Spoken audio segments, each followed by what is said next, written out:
It's the Black Real Estate Dialogue. Tune in. Tune in. Tune in. Tune in. Hi, everyone. Welcome to another episode of the Black Real Estate Dialogue podcast. If you haven't already, take a moment to subscribe if you're watching on YouTube. Subscribe if you're on a podcast platform. Leave us a 5-star rating and review. I will shout out all 5-star rating and reviews. So looking forward to hearing from you. Very excited about this episode today. I have the brothers from the Haltere Group here with me. They own about 300 and something units. I can't even keep count. We spoke about it before.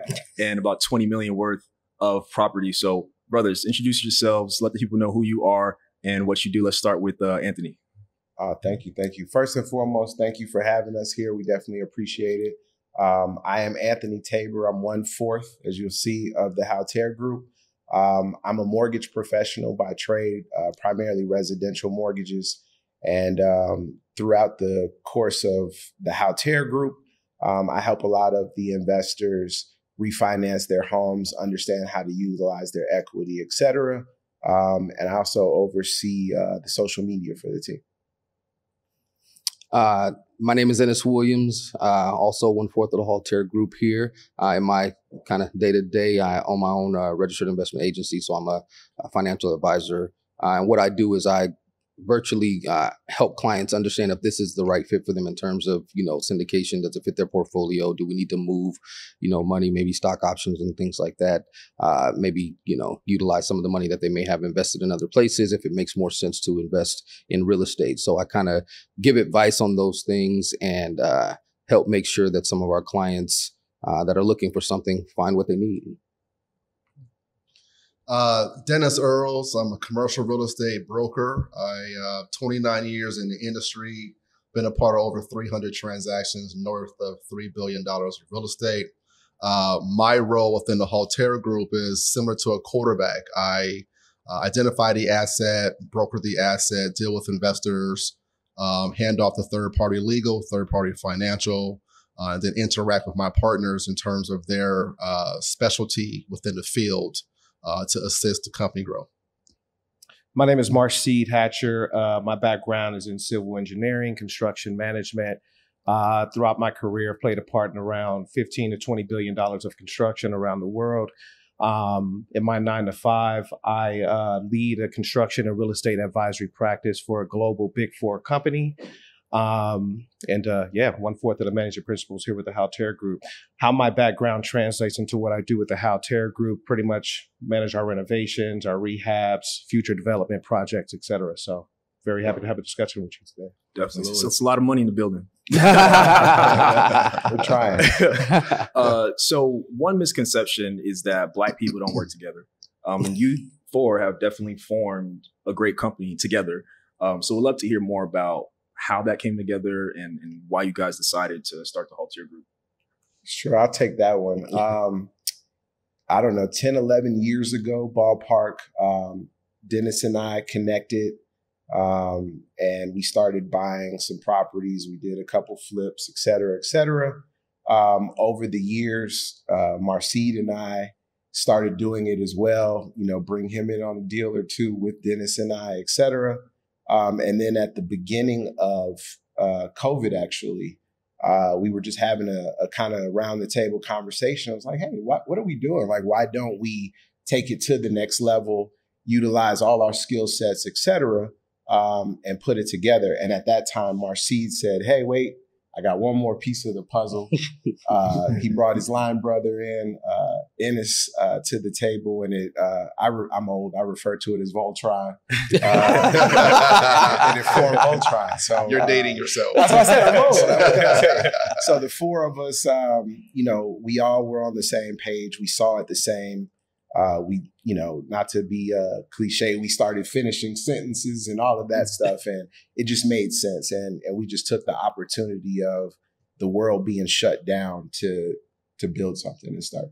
Yeah. And I would say the most important piece of that is that, we drop our egos at the door. You hear about our experience that we have out there in our respective industries, but dropping our egos at the door, listening to each other, taking ideas from each other. I think that has kept us, in a very good space and with a bright future ahead of us. Definitely. And you mentioned just the beginning of the pandemic and getting started then. that was a time where people were terrified and scared to spend anything anywhere. And it seems like we're kind of back in those times now financially. So what was it that gave you all the courage to start investing and start this new company during a time where the world was just turbulent? I think we just all recognized the opportunity, right? I think we're all professionals I know we're all professionals in our individual fields.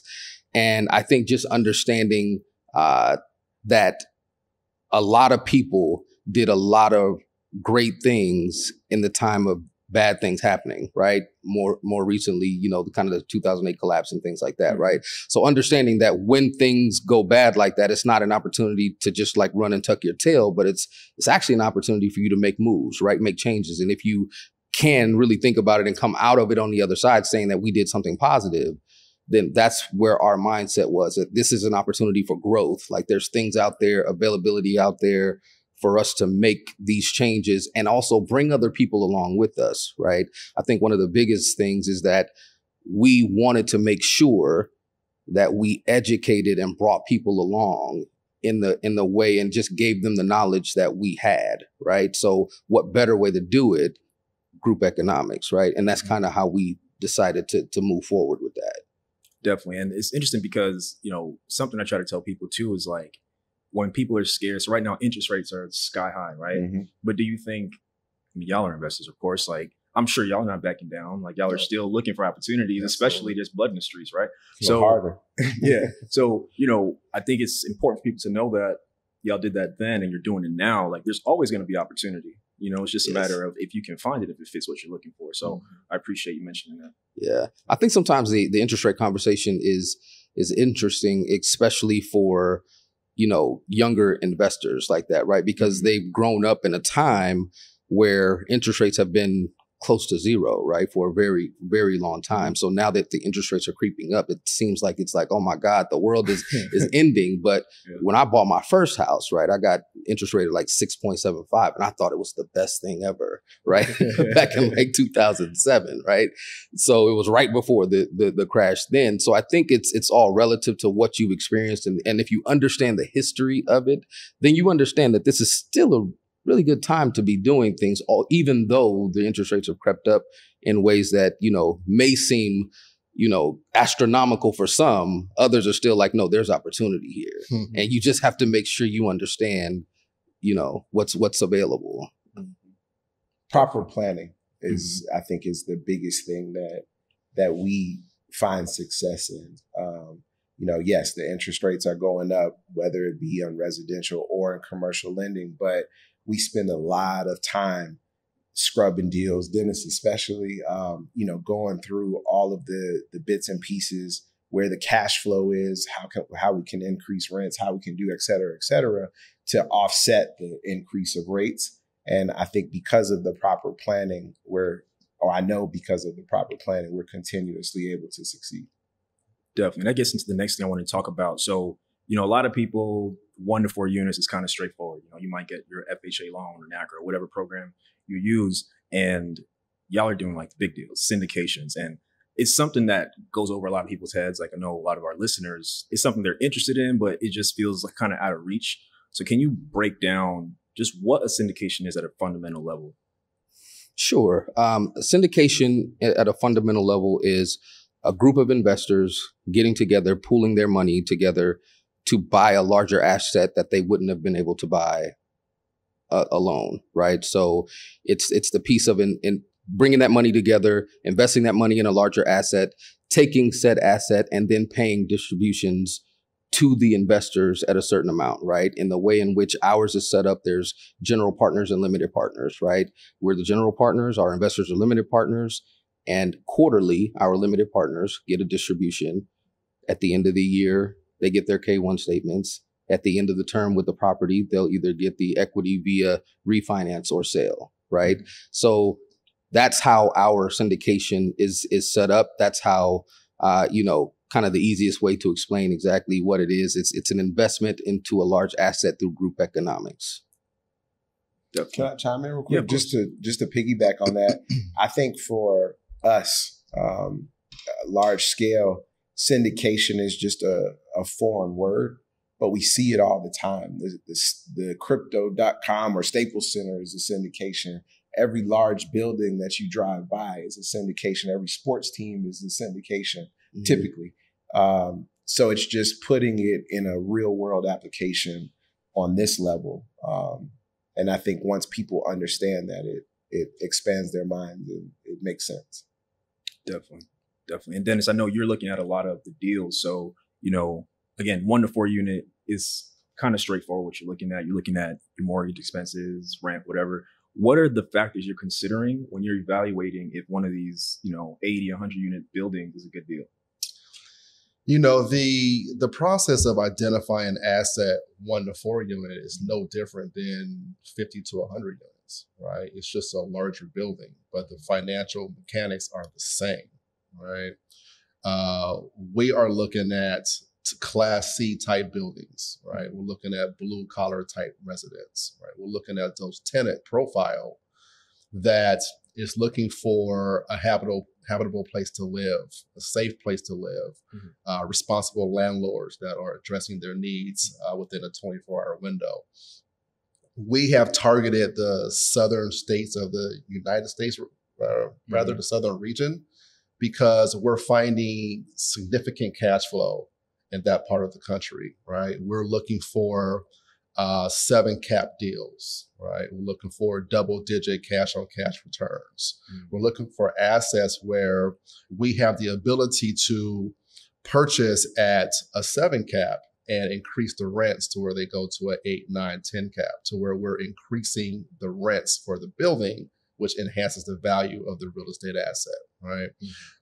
It's also important for investors to know you have your actual rent, which is where the building is when you buy it, and you want to increase those rents to get to market rent. So for example, if you buy the asset where it's $700 per month in rent, but yet your neighbor around the corner is $800, well, that's the market rent. We want to slowly, creatively increase those rents to where it increases the value of the asset.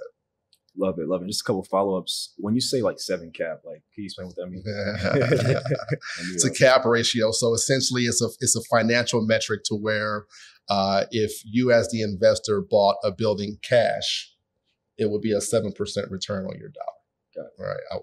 I won't go too far into the mathematics for our guest today.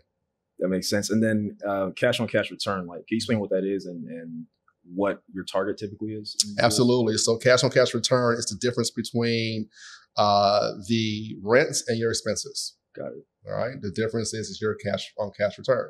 Perfect. You can find investments at 3% returns in the market, right? And it's going to speak to that. Or treasuries, right? We're looking for something that's paying our investors north of 6%.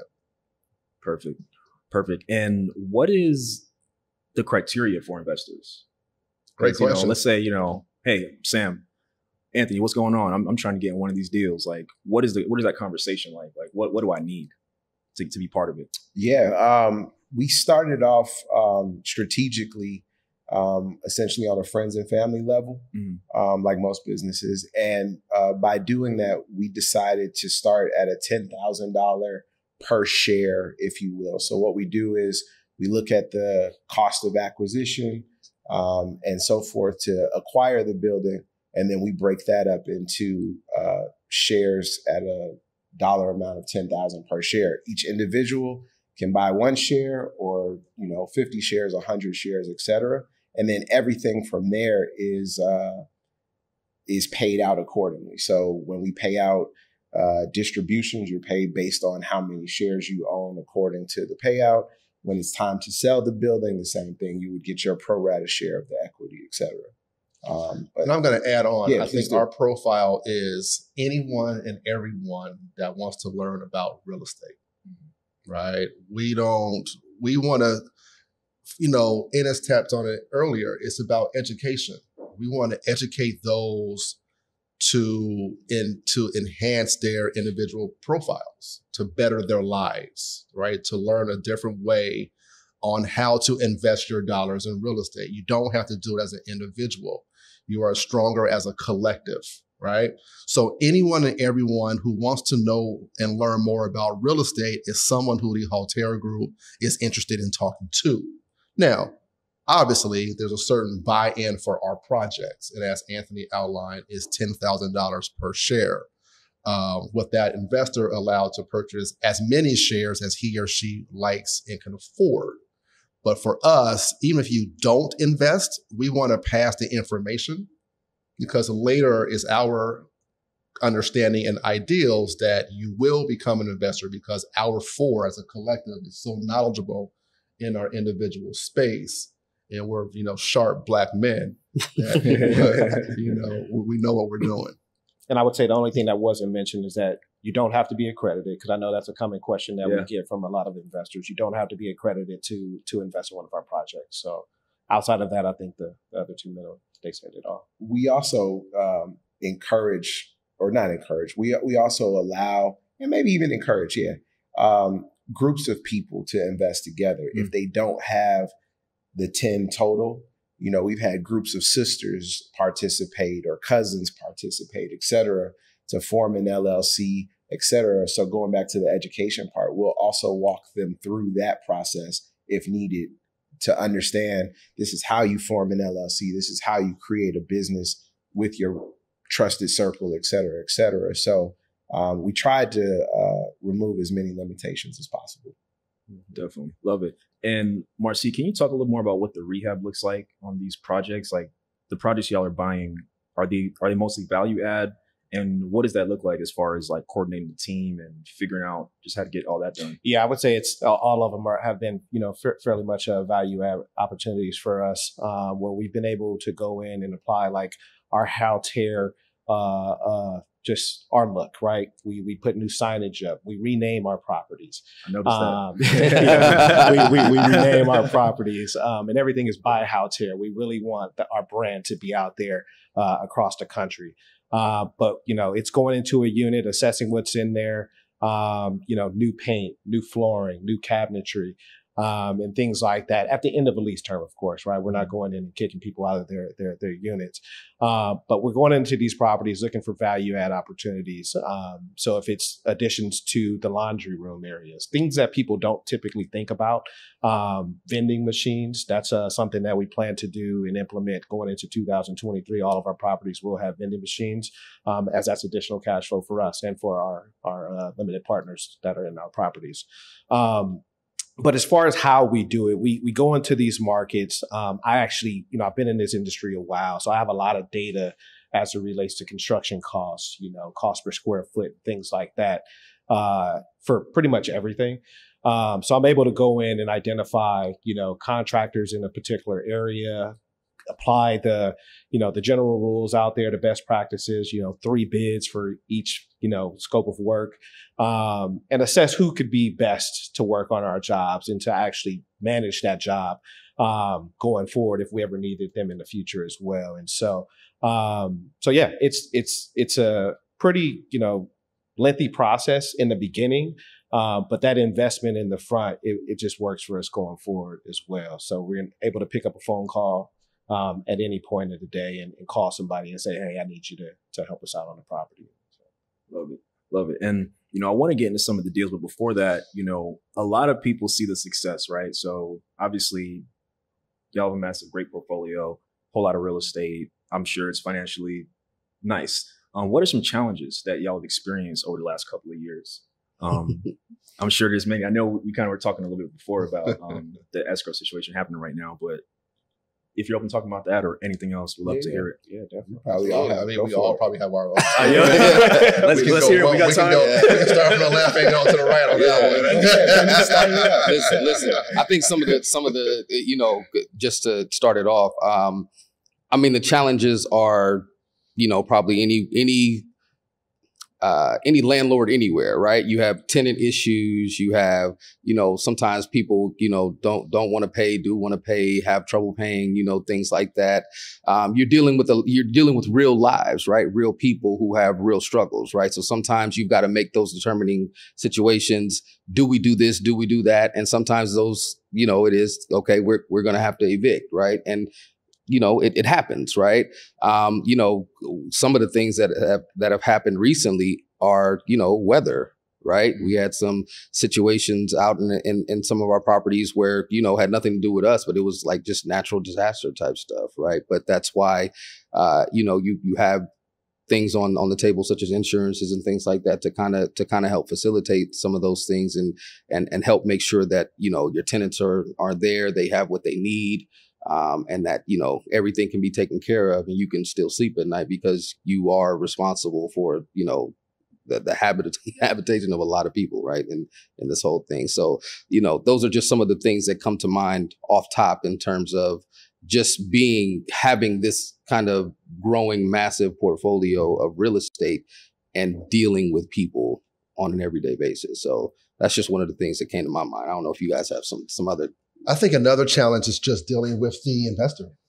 Trust, right? There's a lack of trust within the community. There's a lack of trust with individuals releasing their dollars to individuals who they may or may not know, although those people may have 20 plus years of experience and know way more than you, right? So I think for us in creating the Haltere Group 2 years ago, look at our track record. We're close to 350 units in over 24 months, right? We started with friends and family purely because the larger investors wouldn't touch us because they didn't know who we were. Our brand, as Marcia mentioned, wasn't Coca-Cola, right? So we started with friends and family, moms and dads and cousins and aunts who knew us, who trusted us and gave us their check to start the company, and they reaped the benefits. And now everyone is starting to call us because now it's right? They know what they're doing. Right. So anyone looking to start a syndicate or be in a syndication space, that is a challenge, an obstacle that you will have to overcome. I think a second obstacle that we face is, dealing with lenders. Your paperwork has to be buttoned up. The I's have to be dotted and T's have to be crossed because lenders are going to go through a thorough examination of you as the borrower and the asset itself before lending you the dollars to acquire the asset. So I would say trust within the investors and making sure your profile is tight with lenders. Yeah. I would add from my point of view, it's been operational cost, right? So everybody knows it's a big thing out there, supply chain issues, right? You would think that wouldn't impact something like this, or you may be thinking that, but it does, right? So, if I need thinking about what one of my common issues right now, water heaters, right? Like water heaters are beginning to become a common issue on one of our properties.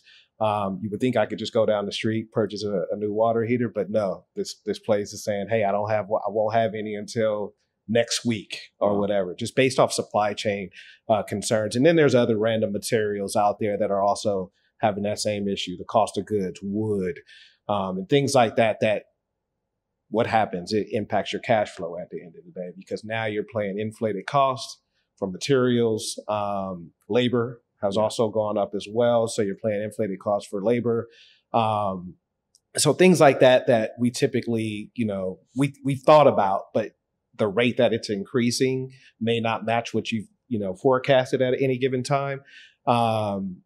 Is definitely a challenge that we have adjusted for and that we just have to continue to adjust for going forward. But from my point of view, I would definitely say that's been my number one challenge so far. Yeah, it's actually one of the questions I wanted to ask. Like, how are you dealing with the supply chain issues, the cost of materials and labor going up? Like, how are you dealing with that in practice? I'm sure, I've heard a lot of people talking about the challenges that come with that. So I'd love to hear your approach. So for me and, the area that I manage within the company, I try to buy in bulk now at this point. It's no longer like a one-off. My attic stock, where it used to be, let's just say 5% of the materials, has increased to, let's just say, probably 10 to 15%, just so we can have enough in the case there is a concern. And obviously, if you buy in bulk, hopefully your costs are a lot cheaper at that particular point, which it has been for us. So far, that's how we've been able to deal with it. Other times, it's having very honest conversations with the tenants and saying, hey, I won't have it for a couple of days. What can I do for you, to make sure that you remain happy? If it's a situation where the tenant can't stay in the unit, we'll get them a hotel room. Mm-hmm. We'll make sure that they remain happy, make sure that they keep the trust in us, so that we can obviously keep them as a tenant going forward. So, we have our creative strategies, things that have worked well in the business for years to come, stuff that we did not make up, but, that we leverage, that has worked for us so far. It's also very honest conversations with your investors. Yeah, for sure. Right? Yeah. Because he or she is going into a project anticipating a return of 9%, 8%, whatever percent. And with the cost of goods going up, that return has to decrease because obviously we're paying more than what we anticipated. Mm-hmm. So having that honest conversation with your investors when it's time to cut dividends and alerting them to the difficulties that it's been for that previous quarter also makes your investor happy as well, because it's a trust factor that we built with not only the tenant, but also with your investor. Right. That makes sense. And I had a couple of follow-up questions for you. I know one of the things you mentioned was lending and just some challenges that come with that. And that's actually one of the questions I was going to ask later on. Like when you think about, obviously it's not like a 5% down mortgage or something. So no. Can you talk about residential? Yes, not in commercial. Right. Commercial is So 25% minimum. Right. So can you break down just like how the financing of these kind of deals work? Of course. Well, it's easier to acquire a commercial asset than it is a residential property, because if you think about it on its surface, in residential, the lender is looking at you as the individual. Where do you work? How much do you make? How long you've been on the job, et cetera, et cetera. They're looking at you because they want to make sure that you're able to pay that mortgage. Mm-hmm. But when you're playing the commercial space, the commercial asset generates income. So now the lender is saying, okay, well, the mortgage is $10,000 per month, but the gross rent collections is $40,000 per month, and your expenses are $15,000. It more than covers the debt service. So it's easier to qualify in the commercial space. Now, obviously, yes, you as the borrower, the guarantor, still have to have the FICO score and the this and the that, right? But, in our experience, my experience as a broker and our experience as a company, it's one of the reasons why we chose commercial real estate as our starting point rather than residential. Does not mean that we won't flip over to residential at some point, but the starting point was commercial because the barrier for entrance was easier for us to qualify for these assets. It makes sense. The other follow-up question I have, you mentioned trust. Mm-hmm. And just how, you guys started out with family, with friends.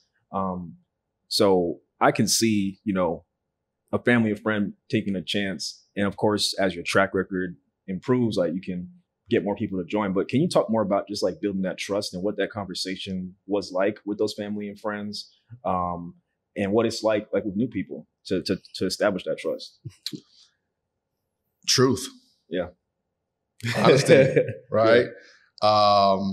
We're not salesmen. And we always tell our investors on the call, this is not a sales pitch. It's a marathon. It's not a sprint, right? We would like for you as the investor to take a look at our documentation. We do a thorough analysis on our projects. We go through a 45 to 60-day due diligence window for all of our buildings, where we are dissecting everything from structural, roof, HVAC, plumbing, electrical. We're tearing the Band-Aid off of the leases, 3 years operating data history. So we're looking at all of it. And then we are presenting this package to our investors in addition to our visual aids to make it easier for them to understand. And in addition to that, our individual bios and how we communicate to our investors, right? We are not, car salesmen where we're on you every second while you're on the lot trying to open the door and smell the car smell, right? For us, it's more so, look, this is not a pressure cooker here. This is information that we want you to have. You need to know this information. We are backing up this information with verifiable data. And after you check out this information with your advisors, your lawyer, your CPA, your financial advisor, et cetera, if your advisors still confirm what we're pitching, then cut the check and invest with us and let us do what we do. I'm smiling because Dennis he made it sound so easy. Yes, he did. It was so not that easy for me. It was not. Yeah, no, it was not that easy for me. But from my perspective, I mean, like I literally started with an email. I think a lot of us did, or all of us did at some point. It was an email that, very articulate, had all the information in it. I sent that to a pretty broad population of folks that I know, family, friends of friends, etc. And I was like, we all talk about this on a daily basis. We talk about Black excellence. Yes. We talk about, generational wealth. We talk about, all the hot topics, right? Like, how can we work together going forward? I was like, I have the perfect platform. And before that, I think I also have the brand as well. Like, I'm not known out in my general circles or even outside to hustle people or anything like that. Mm-hmm. So come with a strong brand and reputation first off. But anyway, so I sent my email out.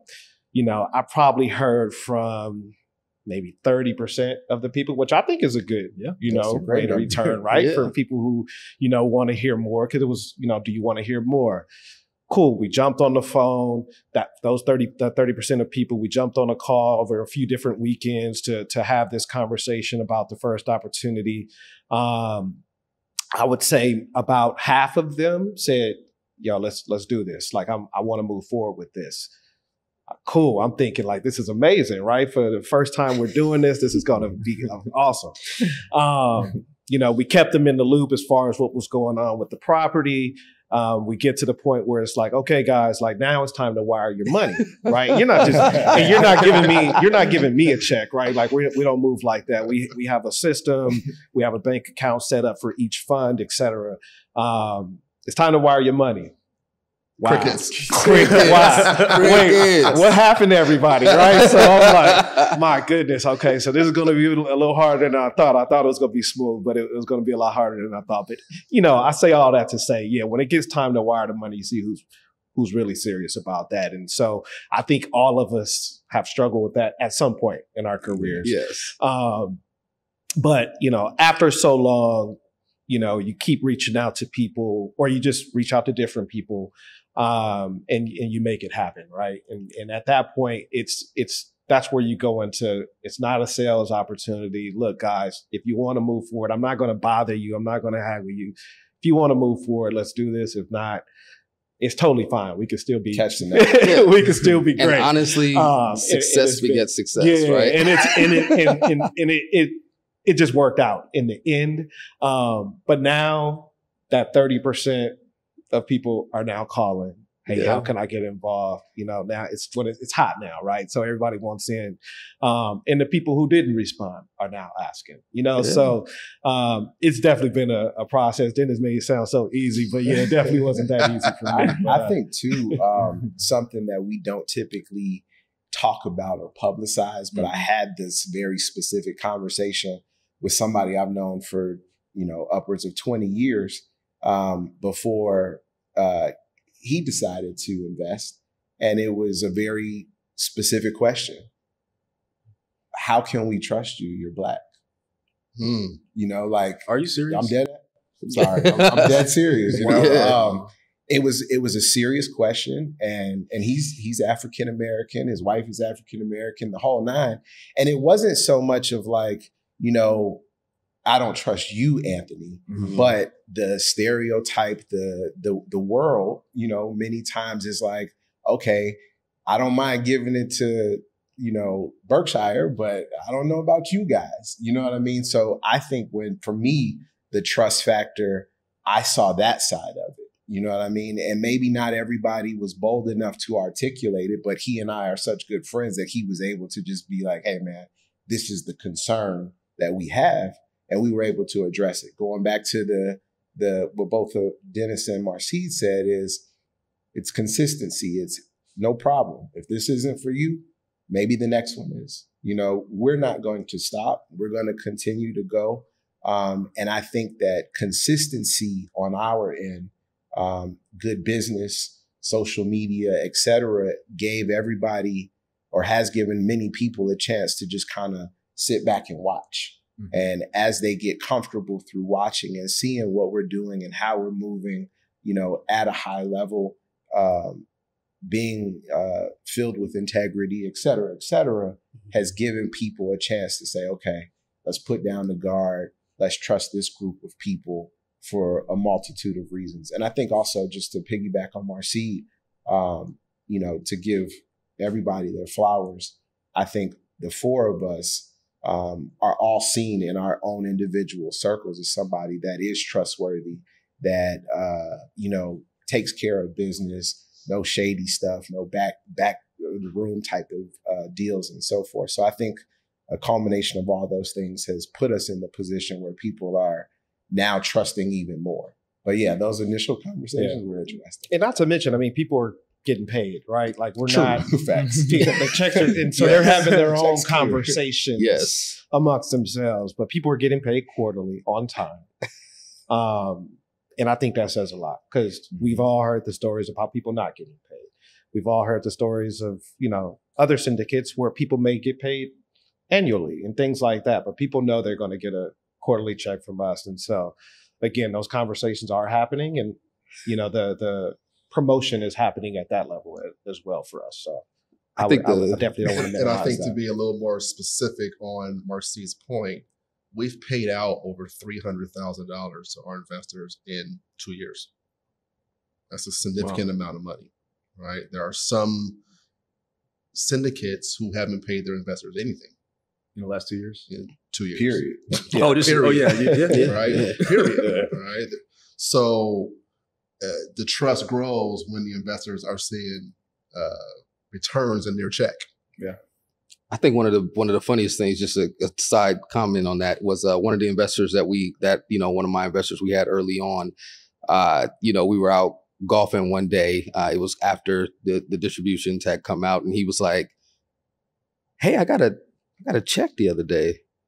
You guys really do pay, huh?" Like it was just this thing. It was like, well, yeah, that's what we said. And it was almost a shocking moment. Like, yeah, I told my friend you guys actually paid. He's gonna call you. It was, it really is about the trust factor, right? And the underlying questions that people ask, especially when it comes to 4 Black men being in a business like that. I experienced it as well in my other business in terms of an advisor. When people are giving you this amount of money, the real thing is, can I trust you, right? And that's the underlying thing that people are asking. Can I trust you? And I think, like you said, we've developed a brand in our personal as well as this that says that you can. Yeah.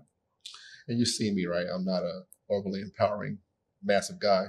I tell a joke on our Zoom calls. I'm 5'11", 195 pounds. I cannot do jail time. So you will get a return on your dollars. The check is being cut. Yes.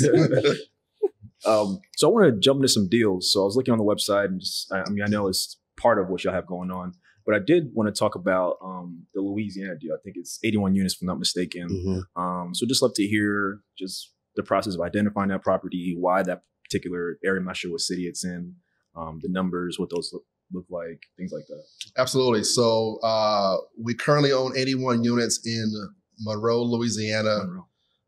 We have 62 units in Fort Smith, Arkansas, 44 units in St. Louis. We're in escrow on 100 units in St. Louis as well. And we also own 5 acres of land in Tuskegee, Alabama. The Monroe project, affectionately renamed as the Lennox by Haltere, is an asset that it made too much financial sense, right? You're looking at 81 units, primarily 2-bedroom and 3-bedroom apartments. On a large plot of land. It was a value add property, right? But the seller did a decent amount of the capital improvements, but the yields were just so high on it, right? Our investors were getting double-digit returns on that asset. So from a pro forma standpoint, it made financial sense. From a unit mix, it made a lot of sense. From the size of the building and location of the building, it made a lot of sense. It was a no-brainer for us to buy it. And I think to date, our partners would say that from a cash flow perspective, it's been a cash cow. Wow. It's been a cash cow. And how'd you find that property? or how do you find that property, and how do you guys generally find tell the y'all deals? the Can't get the secret secret sauce. He asked for Derek for real. It's relations. Listen, over 29 years in the business, you form relationships with brokers across the country, especially if you're doing good business, as Ennis and Marcel alluded to. It's relationship based, right? Yeah. If you're going to syndicate transactions, one of the most important pieces to the puzzle is having someone who can identify a good and or a bad deal, right? If you cannot identify a good deal, you're dead in the water before you start. So, of course, there's the Crexy and the LoopNets and all the other, sites you can look at. But then there's the relationships where there's pocket deals. There's deals that's just not on the market that brokers have, that they sit on, although they're supposed to market for their client. And then they call someone who they know can close it, and my phone rings. And when it rings, I look at the deal and I send the deal to my partners, and we discuss internally, is it a project that makes sense for us? Can we raise the capital that's required to buy it? And we strap on our boots and get to work. Definitely. So the ideal situation is to get off-market deals. Ideally, off-market are by far the better deals. Got it. More juice in the deal. It's better negotiations. More yields. Makes sense. So we've actually had a couple of guests on the show who invest in the Monroe area, who like kind of are based in Louisiana. Okay. Got to make some connections after this. But please do. What was it in that market that you saw? And feel free to chime in, anybody, where Monroe in particular was a good city to invest in and buy this many units, because you have your major cities in different states, right? Monroe's not one of them when you think about Louisiana. So we'd love to hear more about that.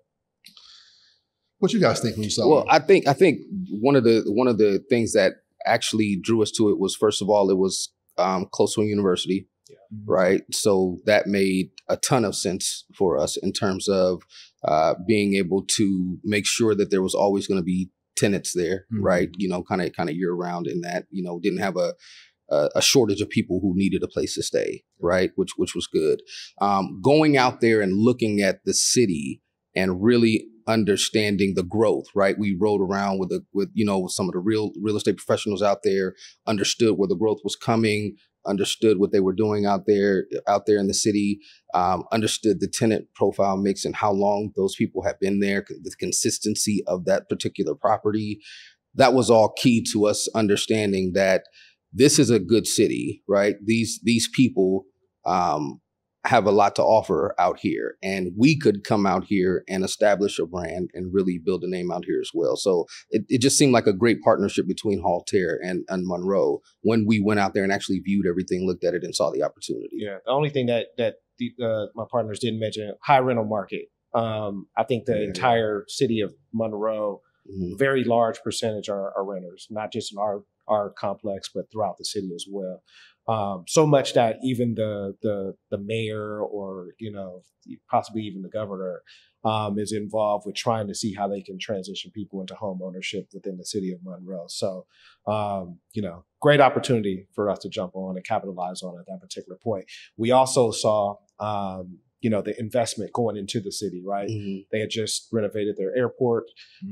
There were other renovations taking place throughout the city as well. A lot of building going on. So a lot of infrastructure taking place. I don't have to go too deep into it, but when you start seeing, broadband, wastewater, all that type of infrastructure going in, that the city is investing and looking for more people to come to the city, which obviously would help us along the way and in the future. Definitely. And do you all typically go out to visit potential properties? You have to. You have to get boots on the ground.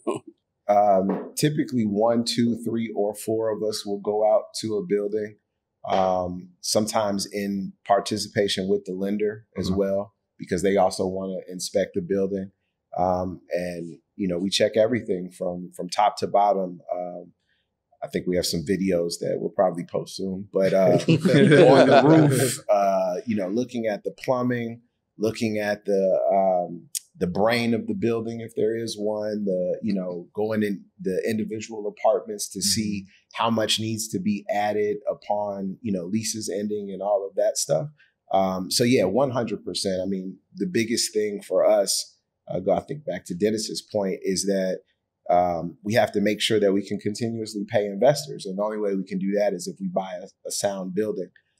So we've been in escrow on other buildings that we pulled out of because of the due diligence process, where we didn't see what we wanted to see, or there were too many if, ands, or maybes. And we'll quickly, do a 180 and go find another building.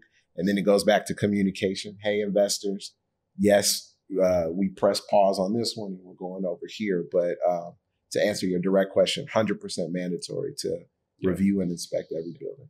And I think to add to that, it's a daily job, right? I think people have the misunderstanding that you just put your money in, it's just gonna sprout up and grow, right? No, it's a daily job, right? We work at our projects to make sure that it's hitting the projections that we pencil from day one, right? We hire third-party management companies, right, who have a unique understanding of the laws within that individual city and state. And then each partner will oversee that management company to ensure the management company is increasing the rents based on our projections, right? Doing the type of repairs and renovations that we want for our projects. So we are always overseeing the management company to make sure the asset is performing based on our projections. So it is a daily grind that we implement to make sure that we're paying our investors on time. Yeah, and I would say another reason why we like to go is to build relationships. We live here in LA and this lives in Las Vegas, but we can build relationships when we do that with the local community leaders, law enforcement, property managers, et cetera, right? The list goes on. And so, when they can see, and the tenants, right? The tenants are able to see, 1 or 4, minority men coming on site and actually caring about what's happening. They may not have seen their landlord or owner in years, right? or ever. Or ever, right? And so when they can see, wow, somebody's coming here to actually speak to me, and actually what I think, what can be improved, what I like about the property and stuff like that, that helps our brand. It helps with us to feel better before we purchase a property as well, to see what they think about a property. So it goes a long way. Definitely. And these are on-site property managers, right? Yes. Well, on-site and off-site. Off-site. Yeah, we have on-site managers and off-site managers. For the same building? Absolutely. Yes. Oh, absolutely. Yes. Absolutely. How does that work? Well, first and foremost, there's emergencies, right? Yeah. So anything happens, you have to make sure you're there instantaneously. So the offsite company essentially makes sure they give the higher vision of what has to happen. Yeah. And then the on-site manager executes the plan. Right. Okay. We give the plan to the offsite management company. So we're paying an on-site manager. We're paying the offsite management company. And we do that, yet again, not to sound redundant, to make sure our investors get their dividends. I think the situation is different for us if people really, think about it, right? I think Anthony alluded to it. It's the thing that's in the ether, right? When you're dealing with, for Black professionals who have come into this space and who want to bring others along with them, others who don't have the education or understanding of what that is. We have to make sure and maintain that we do everything we can to make sure that the brand, because this is all, very new, right? Yep. That we maintain that brand integrity as much as possible, right? And if that means that we have to go above and beyond what most people in syndication would typically do to make that happen, to make our investors feel a little more comfortable in that, then that's what we're willing to do, right? To make sure that happens. I know that other syndicators don't have to do as much as we have to do, right, to make that happen. But that's okay, right? We brought a lot of, like Dennis said, our first, few were friends and family like that, right? So these are people that trusted us to make sure that things go in the way that they're supposed to. So we want to make sure that we are doing as much as possible to make sure that things are running as smoothly as possible. And that would include, in these cases, making sure that there's an on-site person for our tenants and an off-site person who's running the larger scale of it. Definitely. Have you ever had to get rid of an on-site manager or a management company yet? Not yet. Hopefully never. Yeah. We've been fairly lucky in the people that we have working for us in the management company. Maintenance, yes. Maintenance, yes. Oh boy, maintenance, yes. But that we vet them too, though. When we acquire the building, that's part of that 60 to 90 day due diligence part. We sit down with the on-site manager and the current management company, essentially interview them, allow them to interview us. So we have, some type of clarity. That's our word, by the way. That's the word of Haltere is clarity. Just to make sure that we understand what we're getting into, what they're getting into, and so forth. So if there's ever a situation, I think, where a new manager would be needed, I believe it would probably happen very early on in the process, as opposed to, later down the line. That makes sense. I wanted to ask too, how did you come up with the name Haltere? Tell us. I was thinking about it. I was trying to figure it out. I'm like, is it an acronym or something? Is it like a, what? I couldn't really get. I wasn't even there. No, actually, I came up with the name because I did, right? So I came up with the name. We were actually sitting down trying to figure out, how can we utilize each other's, names in that way or something like that, our initials or something, to make something that represents all of us. And, we were going back and forth. We probably paid someone to give us a list of 200 and something names how can we do this and that? And I actually was sitting there and I was like, using each one of our initials, and I just put them all together in a way. And I was like, is this even a word? So I had to look it up, and it was the definition that came back was like, they used to use it in, back in the first Olympics or something, and they would use this haltere, and it was used to give them greater distance when they were throwing things and stuff like that. So it just kind of made sense, because we're trying to use ourselves to give our people greater economic growth as we put them into different spaces that they've probably never been in, right? So we're that catalyst that pushes them out into, so that's what I thought about and I was like, hey, what y'all think about Haltere? And then Dennis, right, he's not really caring. He's like, yeah, sounds good to me. Cool. I'm busy looking at a deal, right? Get a logo. Somebody get a logo, right?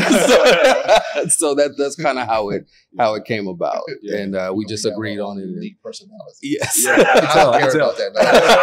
I'll find a deal. Love it. So, this has been a super inspirational interview, and I'm just thinking about it. Y'all started 2 years ago, during a time when the world was in crisis. You each individually have your own strengths and things that you bring to the business. And I know this will be like an inspiration to those who watch the show, especially as they look into your backgrounds and see what you've done before and now what you're doing now. So what advice do each of you have to somebody who wants to get started just in real estate investing? Maybe they heard this and want to aspire to start their own syndication. What's some advice you each would give to somebody in that position? I'll start with that. And because that's actually one of the things that happens a lot, is that, people see what we're doing and they're like, how can I do it? Right. You want to, first of all, make sure that you have your foundation in order, right? One of the biggest pieces that we have is we have our legal team and our, financial team in order, right? CPA, making sure that those things are ready to go, and that we are building with people that we trust, know, and understand. One of the biggest pieces that I would say is tap into other people who are already doing it, right? The biggest thing that we want to do is help and educate these people. So watching someone else do it is usually the best experience on how to do it. Right. And, following a script so you don't have to recreate the wheel is always the best way to go. Right. We've had some of our investors who are actually trying to, put that whole thing together right now. Right. Doing a deal with us and then going off and, is eventually doing deals by themselves. Right. I mean, it's here. Yeah. The information is here. Yeah. So that's what I would say. My advice would be just to start, honestly. I say it all the time, slow motion is better than no motion.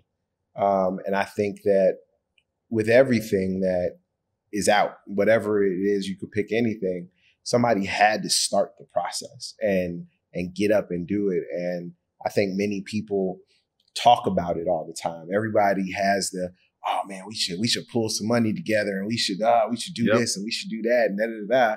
And then a year later, you end up sitting around a table and, oh man, we should do something. it almost kind of happened with us, to be honest. I mean, like I said, Dennis and I have been doing deals for a long time together and individually and so forth. And it took COVID conversation just to be like, yo, let's just start it and let's put it together. Let's map it out. Let's put it on paper and let's go.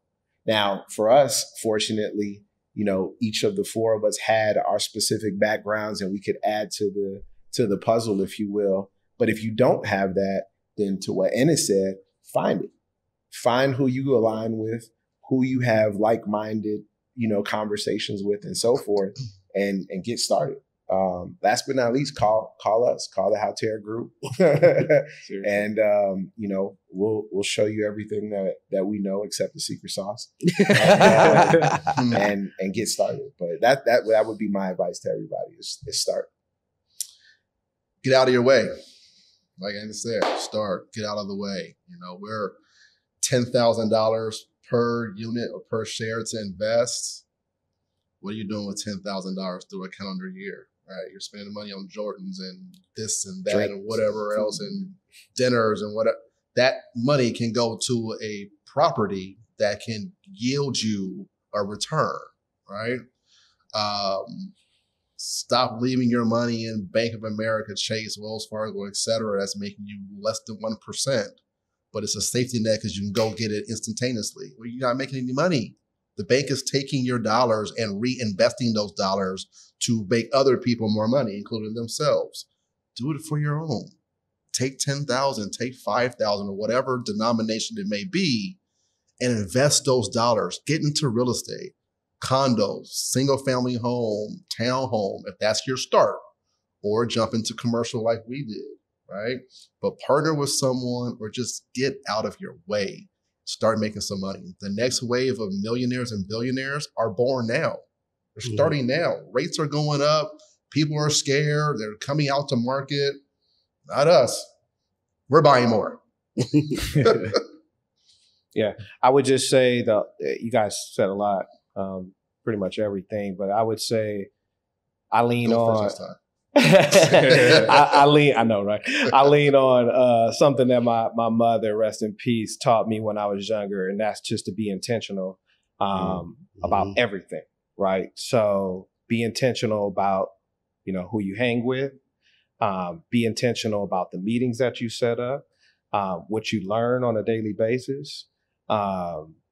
Everything that you do, you got to be intentional. And so if you want to get started in something like this, do it with intent, with getting started, right? With the books that you're reading, whatever you're studying, the conversations that you're setting up. Because it's as Ennis mentioned, the information is literally everywhere. YouTube, not to name drop anybody, but YouTube, there's social media, there's, you know, tons of books and everything that's out there that's already the path is there, right? The footprints have been left in the sand for you to follow. And so be intentional about it. And then at the end of the day, be committed, you know, once you do start, because you don't want to stray off. Every day isn't a good day. Sometimes you lose sleep over it. So you got to be committed and you got to know yourself, you know, along the way. And so, but that all falls under the intentional umbrella, which is what I would just leave for anybody. Love it. Love it. Before we wrap, where can people find you? Where can people keep up with what you have going on? Reach out if they have questions or want to connect further. All our social media tags and handles are at Haltere Group, HALTEREGROUP. Our website is halteregroup.com. We're on Instagram, Facebook, LinkedIn, etc. So that would be the easiest way. If you do decide to go to the website, there's contact forms and so forth where we can easily get your information. We're all very free with our direct contacts as well. So once you reach out, even on social media, direct messages and so forth, which is how we ended up connecting. Yeah. So we're available in many ways and always ready to have conversation. Love it. Appreciate you guys coming on the show. Thank you. You know, I can't wait to watch it again because there's a lot of game. A lot of game, a lot of fun. I really enjoyed this. And, you know, I know the listeners are going to have a great time and really learn a whole lot from this episode. So definitely appreciate you guys. And thank you to everyone for listening to another episode of the Black Real Estate Dialogue podcast. Subscribe if you haven't already. Leave us a 5-star rating and review. Share with your family. Share with your friends. I look forward to hearing from you guys soon. Thank you. Hi, everyone. Sam here from the Black Real Estate Dialogue. Make sure to hit that notification bell and that subscribe button and to visit us at blackrealestatedialogue.com.